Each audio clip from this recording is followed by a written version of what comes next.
The first orchestration is the most straightforward. It is a monophonic texture in that there is only a melody being sounded, and this melody is orchestrated across 4 octaves.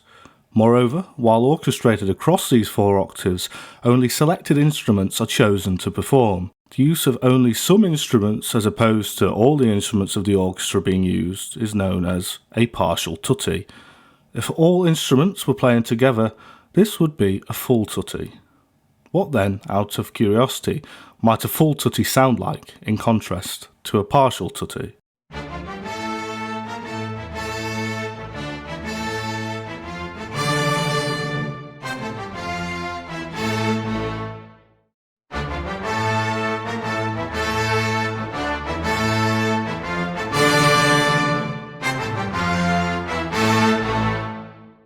In Note Performer, I think the effect is slightly veiled. One can certainly hear slightly more body and roundness in the full tutti version. However, you'd get a lot more volume, certainly in a live context, with the addition of low brass than the 2 recordings demonstrate here. Either way, as we can see, the monophonic texture has ultimate clarity and transparency, which could be a possible reason for its frequent use in classical and romantic music as a device for introducing ideas and for proclaiming ideas at climactic moments. The only way in which one can change the quality of this orchestration is through the addition and subtraction of instruments and octaves. For example, my orchestration teacher used to offer a simple orchestration adage in their lectures, which was octaves equal power, unisons equal intensity. If we were to isolate the different parts, for instance, we can hear how much lighter they sound, but how much focus this provides for the tone colour of the specific lines.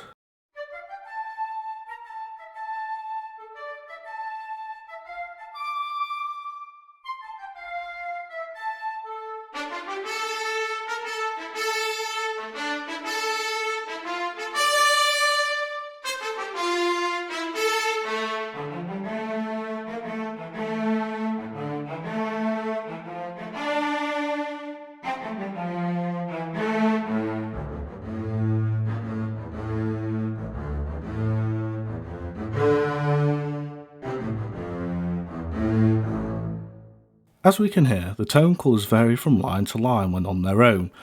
There is a lightness and bounce that is gradually replaced with a general weight, gravitas and resonance as the general pitch content drops octave by octave. Due to the simplicity of the orchestration here as a partial octave unison, we can also play around with the doublings of the line. For example, what happens if we switch the clarinets for oboes on the top melody line and subtract the first violins for one playthrough and then add them back in? The following realisation attempts to show these subtle orchestration variations by presenting, firstly, what Smyth uses in the top octave originally, 2 flutes, 2 clarinets and first violins, secondly 2 flutes and 2 clarinets, thirdly 2 flutes and 2 oboes, and fourthly 2 flutes, 2 oboes and first violins.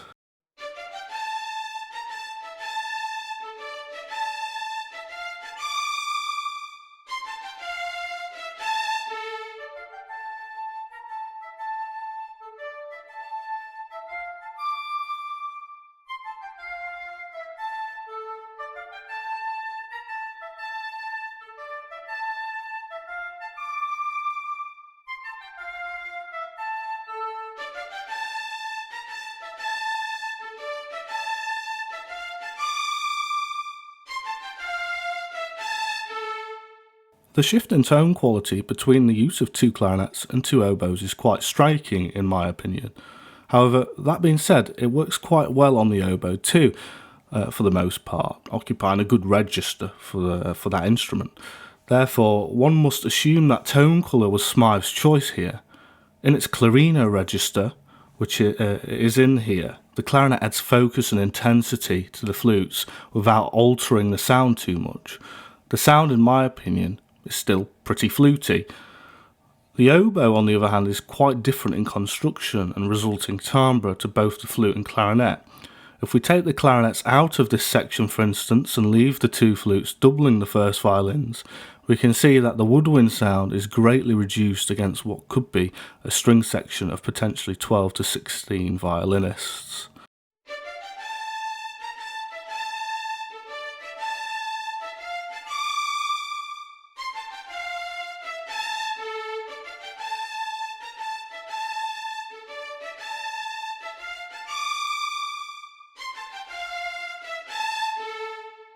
A graded shift, there is a general reduction in the amount of fluty woodwind that we can hear, that was a technical term, at the expense of a greater string and specifically violin sound. The point I am making is that the addition and omission of instruments can have dramatic effects on the sound of the melody or other lines that we hear in a musical texture. The woodwinds are regarded as the least homogeneous group of instruments in the orchestra due to their variety of constructions and playing techniques. These differences present both problems to be managed but also great opportunities to be taken advantage of. While it could be said that the strings and brass operate in hues and shades of colour, the woodwinds operate in hues, shades, contrasts, saturations, and just outright different colours altogether.